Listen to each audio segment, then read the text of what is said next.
if you think about that, the whole experience of going to the swimming pool for a fearful child like me or unskilled in swimming wasn't just a part of being in the water, but everything that happens around it. Okay. So I remember, because I have quite a photographic memory, I have like these flashes of what was going on in my head when I would arrive at the swimming pool. When you go into the swimming pool as a child, probably if you're an adult, you have this too, but as a child, I can still remember that. You have these specific moments that happened that I will remember forever.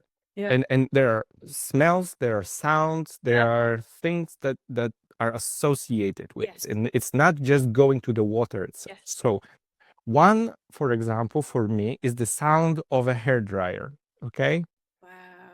Okay. So at the moment, I don't have like a negative association with a hair dryer, but I can imagine there will be people who will have a negative association with a hair dryer, and also the fact that you know, every time you finish your swimming pool, they had to dry their hair, and the hair was kind of bad and everything.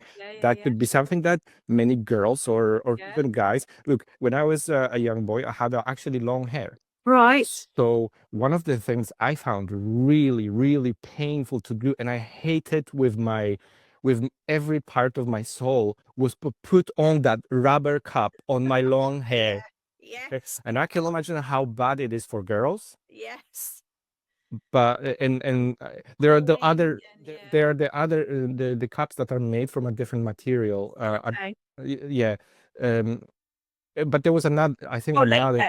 Latex. No, that those are the uncomfortable ones. But there's something that you can get, like a more of a like a polyester. I think the fabric ones.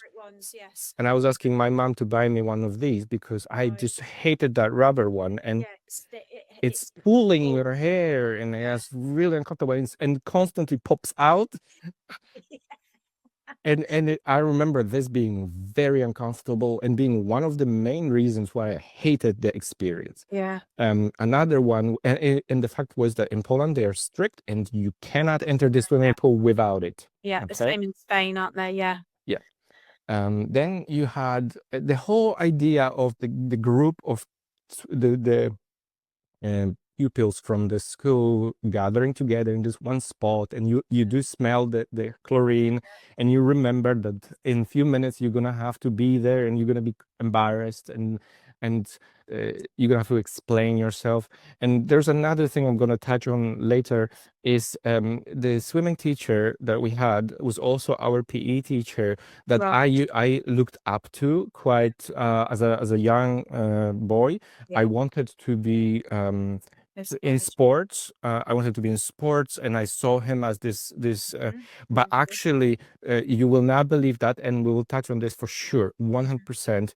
He had moments where he looked down upon me because of the fact that I cannot swim. Almost, yes, almost to the point of like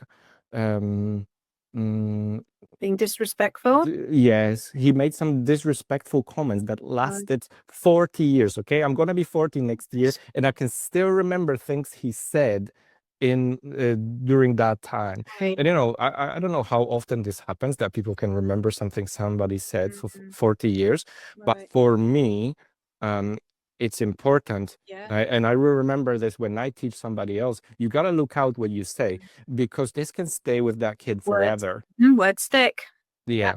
And I will tell you what he said later. But yes, it's absolutely that. And all that together, it created this very, very negative experience that didn't help me to ever try to push through it and then learn to swim, you know? Right. Yeah.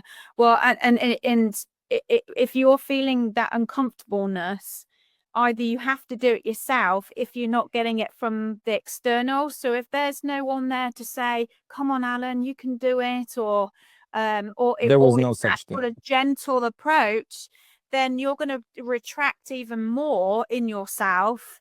And then again, if that's already the mindset that you're in, how do you even detach yourself from it? Because then it's just like, well, you know, I'm just going to give up in that Yeah. sense, isn't it? And then your parents sometimes they push those throwaway comments like, oh, he just sings like a rock. But Yeah. my mom is like, I also sing like a rock, so okay, it's Mm. okay, It's you so know. it's all okay then. It's almost Yes. like, well, if that's the case, then oh well, type of thing, rather than helping you through that of Hmm. actually you shouldn't. That's not the case, and we can Hmm. work with that. Hmm. Yeah. So how do you remember how the other swimmers were, you know, in your class? Were they sort of saying, ha ha, look at Alan?